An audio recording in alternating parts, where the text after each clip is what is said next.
The president is trying to do everything he can to protect American farmers, American businesses, and he is negotiating with a number of countries, but also the president wants to make sure that we're ending unfair trade practices. The president has said that he wants to help protect farmers, and we're looking at a number of different ways to do that, and we're going to continue that throughout this process. Peter? Sorry, Mike, I'm going to keep going. Peter? Sorry, Sarah, I just want to come back. In August, you said he certainly didn't dictate the statement. I wonder if you could tell us the basis of your comment when you made that in August, and do you think that still stands? Is that still an operative statement, or do you retract that? Once again, this is a reference back to a letter from the outside counsel. I understand, but it's also pertaining to a letter from the president's outside counsel, and therefore I can't answer, and I would direct you to them. What was your basis for saying it in August, though? Once again, I'm not going to get into a back and forth, and I would encourage you to reach out to the outside counsel. Sir, Rudy Giuliani, the president's outside lawyer, said to the Huffington Post, in no case can he be subpoenaed or indicted. I don't know how you can indict while he's in office, no matter what it is. If he shot James Comey, he'd be impeached the next day. Impeach him, and then you can do whatever you want to him. Is that appropriate language coming from the president's outside lawyer? Are you talking about the president shooting Jim Comey in that fashion?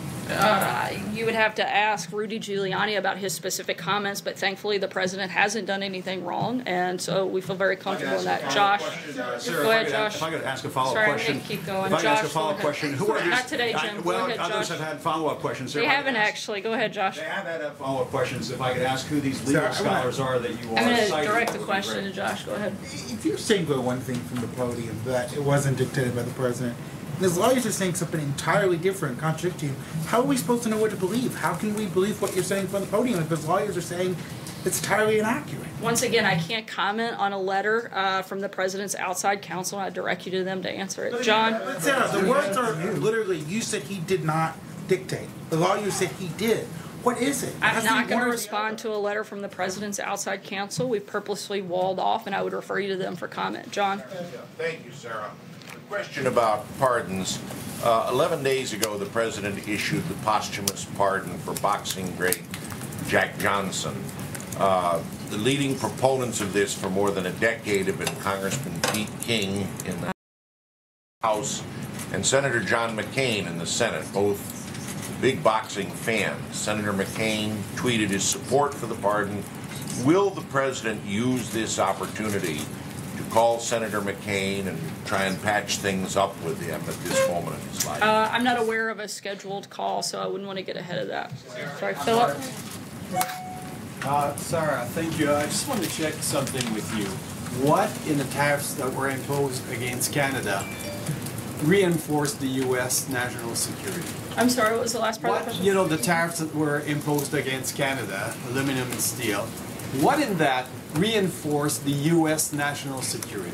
In what form the U.S. feels more secure now that Canada has been targeted by tariffs? The president feels strongly that the steel and aluminum industries are critical to our national security and our ability to protect ourselves.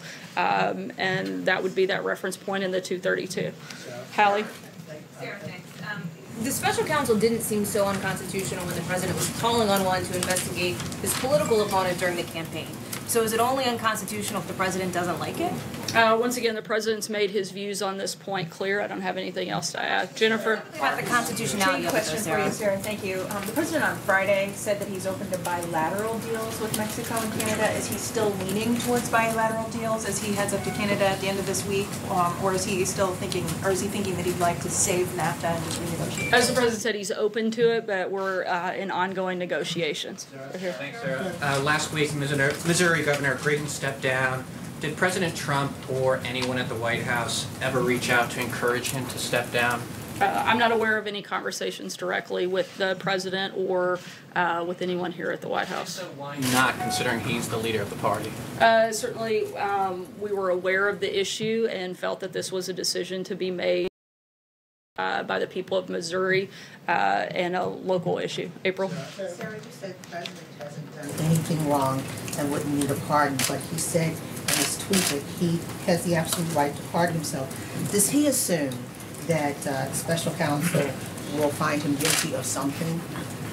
No, because he hasn't done anything wrong. But he said in his tweet that he could pardon himself. So it seems to be an assumption that that Mueller will find him wrong for something, and if so, what would it be? It seems like it would be a completely wrong assumption. The president hasn't done anything wrong. I'm not sure how else I can answer that question. Two questions on the Justice Department and pardons. For example, the Office of Legal Counsel has said that the president can't actually pardon himself. Does the president requested a new opinion that may inform his tweet today? And also, there are some concerns about whether the president is still fielding those traditional pardon recommendations from the Justice Department. Some people are concerned that instead of relying on the Justice Department, he's relying on sort of rich and famous people to recommend pardons. The president looks at each case individually to see if something wrong has been done or whether mercy should be given. That's what he's done, and that's what he'll continue to do in the future. He has the authority to make that decision and has.